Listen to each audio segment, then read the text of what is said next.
हर हर महादेव मित्रों। तो आजकल 2-3 दिन से जैसा कि आप जान रहे हैं कि हम अध्यात्म से जुड़ी बातें करते हैं।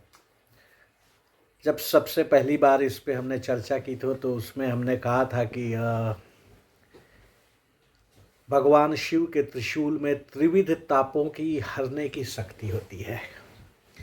तो इसको सुनकर हमारे एक जानकार ने चर्चा छेड़ दी कि सर ये त्रिशूल के 3 शूल क्या बताए थे, उसका ज़रा डिटेल में आप बताएं। तो आज हम उसी के बारे में चर्चा करने बैठे हैं।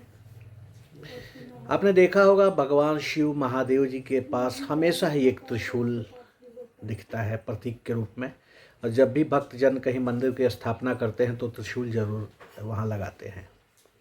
तो ये त्रिशूल है क्या, त्रिशूल की महत्ता क्या है, त्रिशूल का महत्व क्या है, ये किन किन चीज़ों को, किन किन प्रतीकों को दर्शाता है, भक्तों के लिए क्या क्या मार्ग प्रशस्त कराता है। तो मान कट हुए तो 3 गुण भी साथ में आए थे, रज तम और सत। रज तम और सत ये 3 त्रिगुण थे। तो त्रिशूल के तीनों शूल इन 3 त्रिगुणों को दर्शाते हैं।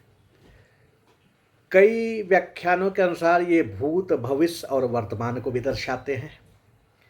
कुछ कथाओं के अनुसार त्रिशूल को सुरक्षा का प्रतीक माना जाता है, नकारात्मकता को दूर करने का प्रतीक माना जाता है। तो बिल्कुल सत्य बात है, भगवान शिव के त्रिशूल में सारे गुण हैं।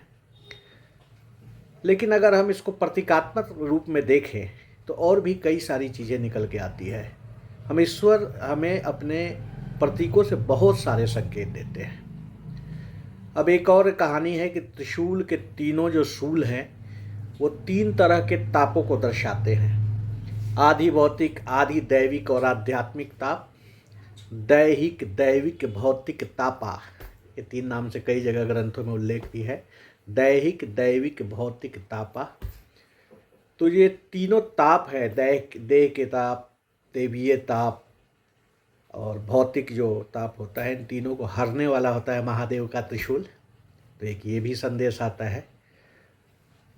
तो हम सब अगर देखें तो प्रतीकों के माध्यम से उन्होंने बहुत कुछ समझाया है। तो ये तो रही त्रिशूल की बात। लेकिन आपने देखा होगा त्रिशूल के साथ डमरू भी बंधा होता है। लगभग लगभग आपको हर जगह दिखेगा, जहां त्रिशूल वहां डमरू भी है।